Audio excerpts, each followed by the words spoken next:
What's going on, y'all? I hope y'all are having a great Tuesday. Hope y'all are trying to enjoy the day, and I hope y'all been enjoying y'all week so far. Um, so there's a new game that's coming out called Back for Blood. This is a sneak peek of the game, so I figured we'd check it out together.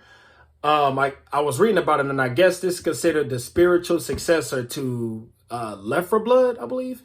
And I never played the game, the Left for Blood before. I never played the game before. I don't know why. I just never played it. But let's check out this sneak peek of this game, and let's see. I'm gonna let y'all know if this is a game I'll be willing to buy because I'm getting a little bit older, so I just feel like not too many games catches my attention anymore. So I want to see if this actually catches my attention, if this is a game that I will go out and actually spend my money on. So let's check it out, y'all.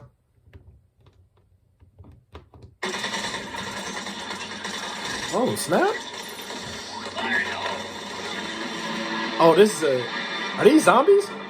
Back for Blood, the four-player co-op survival zombie shooter from Turtle Rock Studios, the team that brought you the original Left 4 Dead, will open its doors back up to players, beginning with an early access open beta that runs from August 5th to the 9th for players who pre-order, with a fully open beta to follow from August 12th to the 16th. Man, this game looks so dope. First for Back for Blood, I was able to visit Turtle Rock for a sneak peek at what they have in store for players with regards to both PvE and PvP. And while I was regularly grabbed, puked on, set on fire, and covered in sticky, debilitating phlegm, the one thing that was on my mind as I left the studio was, man, I want to play some more.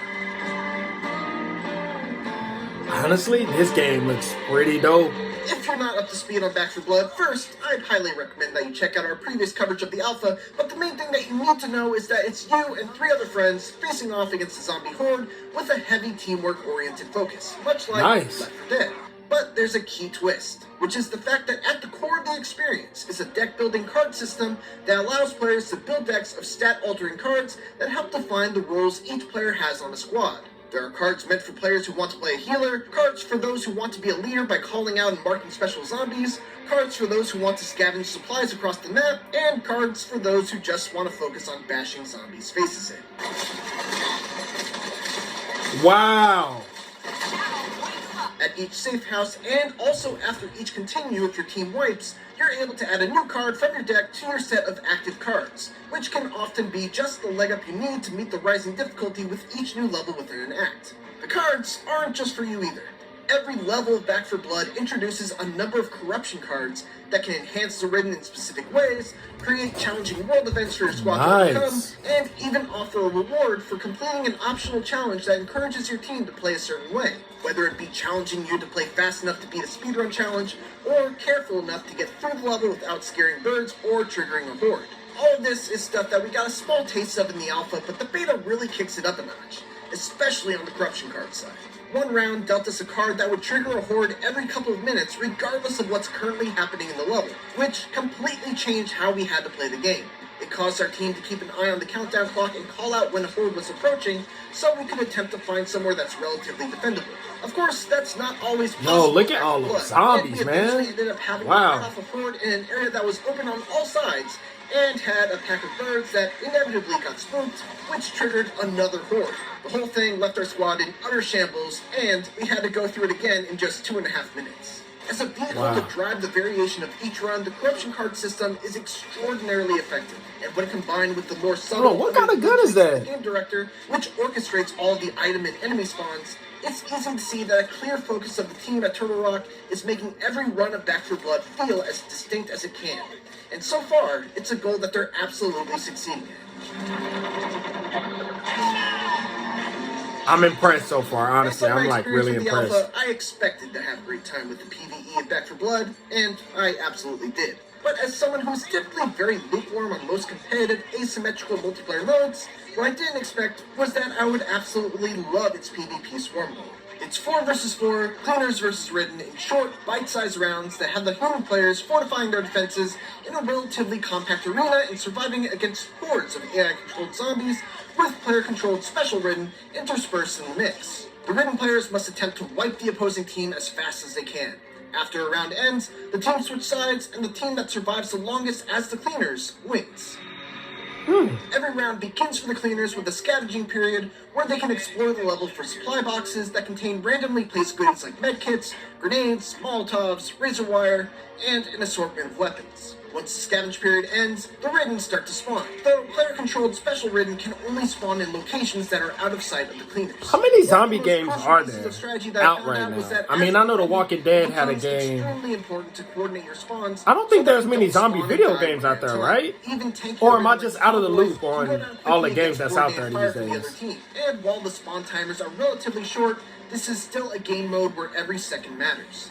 It's also worth pointing out that there are 9 different types of Ridden to choose from, with 3 main classes and 3 mutations within each of those classes, though only 6 are available in the beta, with 2 mutations for each class.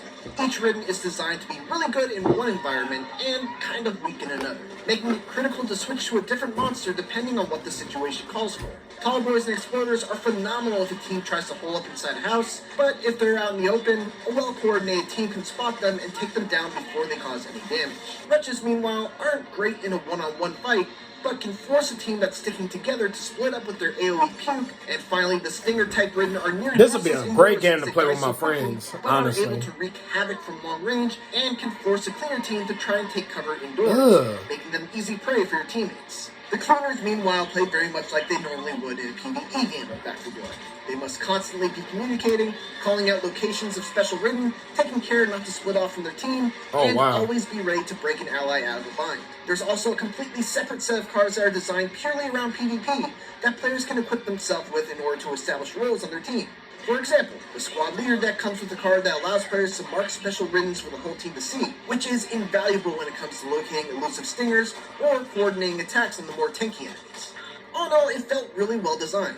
And while it's hard to get a feel for how balanced it is as a whole after just a few rounds, Swarm felt like a mode that I could see myself spending just as much time with as the PvE. Yeah, that look like that'll be my favorite mode.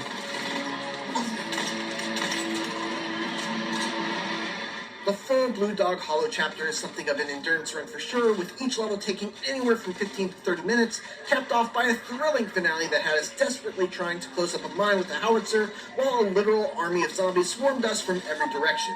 I genuinely can't wait to get back in and experience it with my own friend group. And fortunately, I don't have to wait very long to get my chance. The early access beta opens later this week, and the open beta follows it not too long after. Thanks for watching, and for more Back 4 Blood... Oh wait, is this game out right now? Because all throughout the month of August, we'll have new videos dropping each week as part of our IGN First coverage. And of course, for everything else, keep it here on IGN. Just make sure I don't have to carry you guys next time. Dang, I missed when he said the game comes out. Or is it already out? Whatever. I'm going to look it up after this video. But honestly, I'm buying this game. This game looks awesome. I wonder, so y'all let me know, is the Left 4 Dead game similar to this?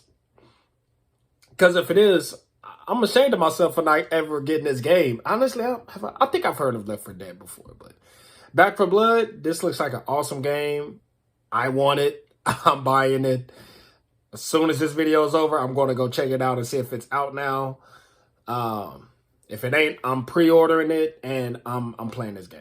This looks awesome. But y'all let me know. Yeah, let me know if y'all played Left 4 Dead before. Let me know how many zombie video games are out right now, because I don't know of many. And just let me know what y'all think about this. Yeah, like the video. And subscribe to the channel. Until next time, peace out, y'all.